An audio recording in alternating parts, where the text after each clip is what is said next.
Bonjour à tous, je suis Pierre Lecroix, je suis ravi de vous retrouver pour cette nouvelle édition de BBC Cash Echo.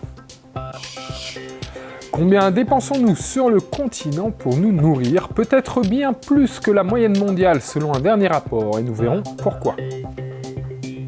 L'empreinte carbone, on en a tous une, et elle contribue au changement climatique. On vous explique son impact et comment la limiter. Et nous irons au Nigeria à la rencontre de Saïd Jamal, un entrepreneur qui a bâti une maison un peu particulière. Et voilà pour le menu de BBC Cash Echo aujourd'hui.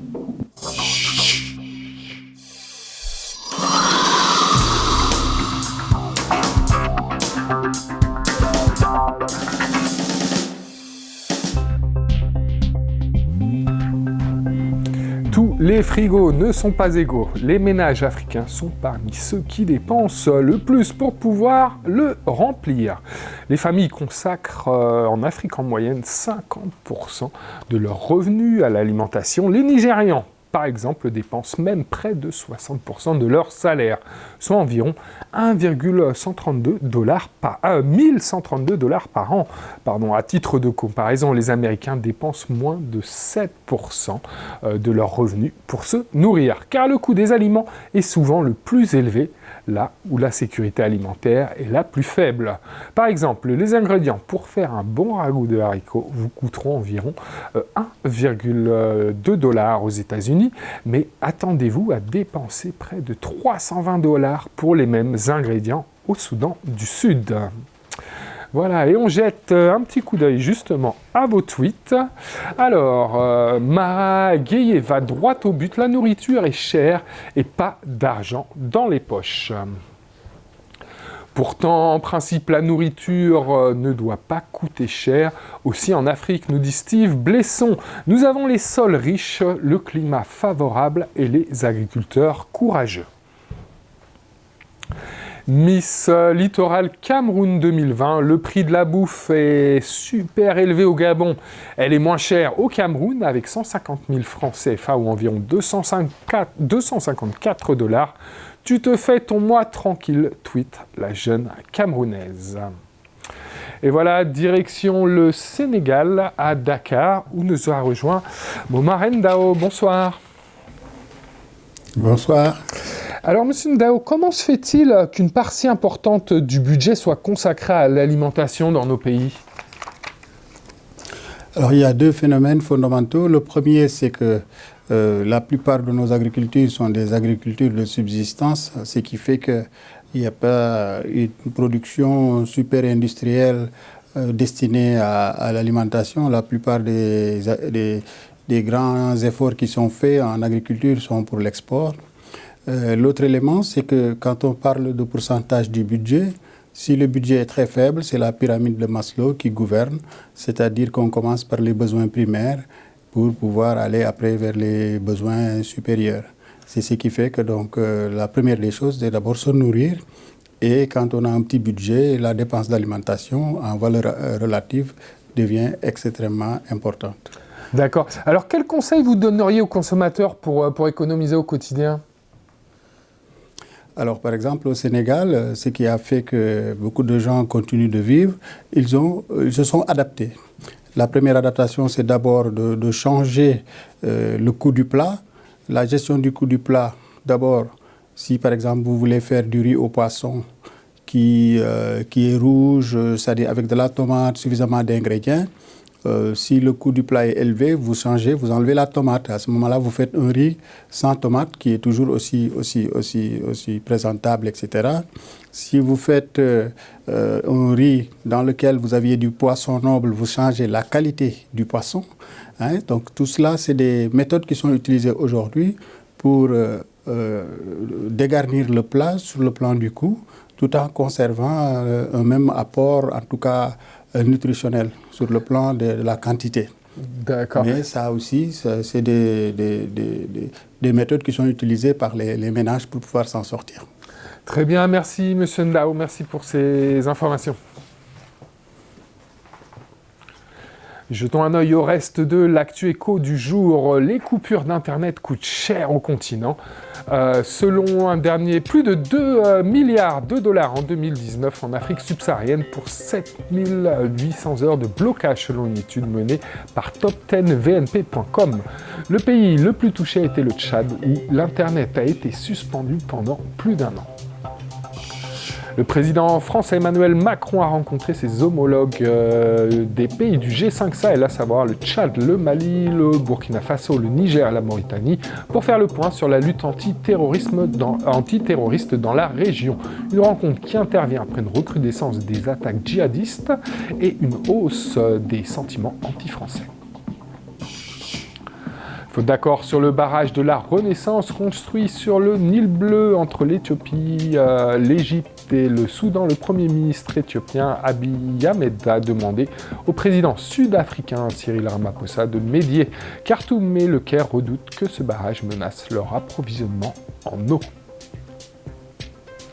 Allez, restez avec nous dans un instant. Je vous dis tout sur cette maison, désormais une attraction touristique à Abuja.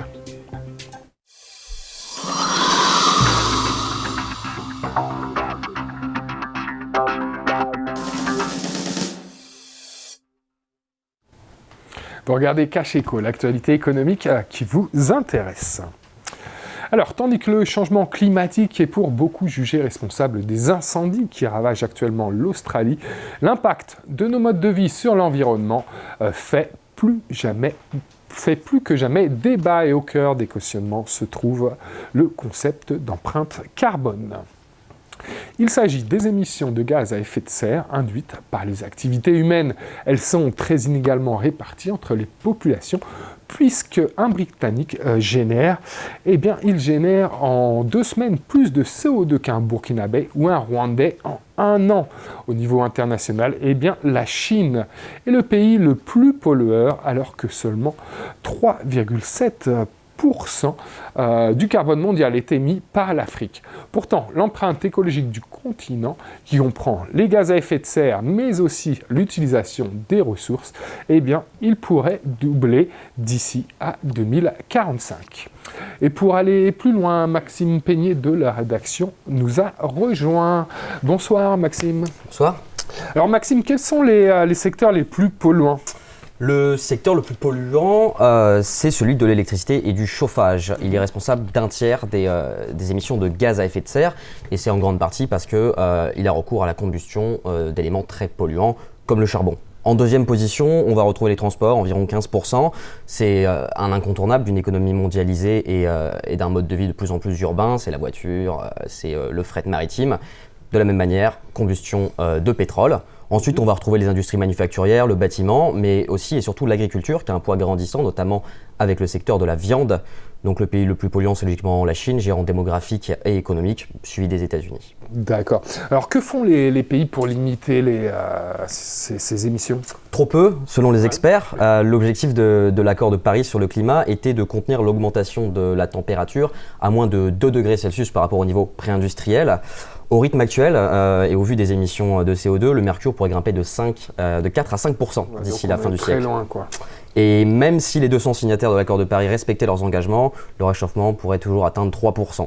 Donc il faudrait une refonte totale et inédite de l'économie mondiale, et on sait il y a des réfractaires, notamment les États-Unis et la Chine. D'accord, et à notre niveau, très rapidement, au niveau des citoyens, qu'est-ce qu'on peut faire ? Il faut changer nos habitudes de consommation et de transport, essayer de manger local, manger moins de viande, réduire sa dépendance au plastique à usage unique, revoir nos modes de transport, marcher si on peut, prendre les transports en commun, il n'y en a pas toujours dans les grandes villes, mais essayer de revoir un petit peu tout ça.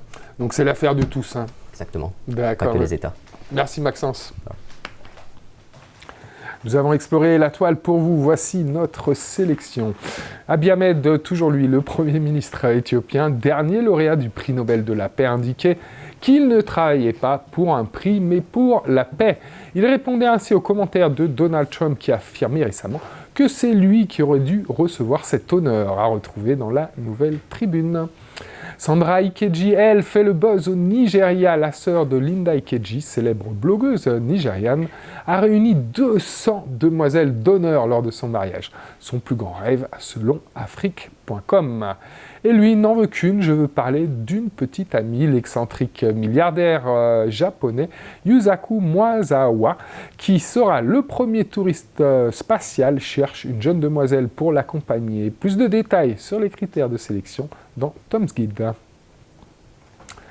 C'est par amour pour sa femme et dévotion pour son pays d'adoption, le Nigeria, que Saïd Jamal s'est lancé dans la construction d'une maison familiale peu commune. Elle n'est toujours pas finie 20 ans après le début des travaux et elle est devenue une des attractions touristiques d'Abuja.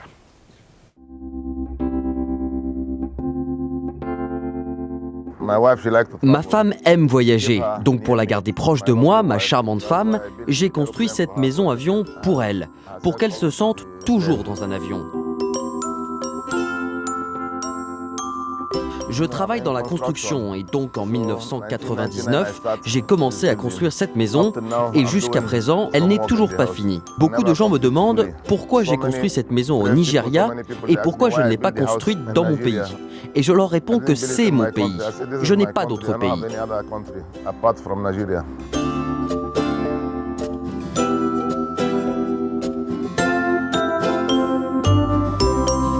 Je suis très fier, mais certains Nigérians ne reconnaissent pas la valeur du Nigeria. Ce n'est pas seulement une maison avion pour nous, c'est notre maison. J'ai grandi à Jos et c'est là que je suis né. J'avais à peine 12 ans lorsque mon père a commencé à construire la maison. Donc, chaque fois que nous revenions à Abuja, de l'école à Jos, nous venions ici et participions à la construction. Nous avons planté tous ces arbres derrière moi. C'est ici que nous séjournions chaque fois que nous venions. Peu à peu, il a continué la construction. Cette année, cela fait 20 ans que mon père a commencé et il n'a toujours pas fini.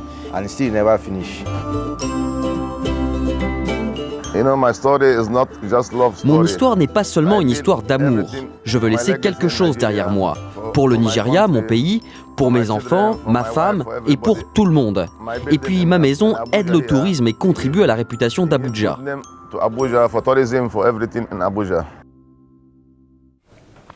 Et avant de se quitter, ces images impressionnantes du volcan, la Cumbre, qui est entrée en éruption dimanche soir dans l'archipel des Galapagos. Une éruption qui inquiète les scientifiques puisqu'il abrite de nombreuses espèces uniques qui sont à présent menacées. Et pour finir cette situation de Beeston, le cofondateur de Twitter, le timing, la persévérance et 10 ans d'essai finiront par faire croire que vous avez rencontré le succès du jour au lendemain. C'est la fin de BBC Cash Echo. Merci de nous avoir suivis.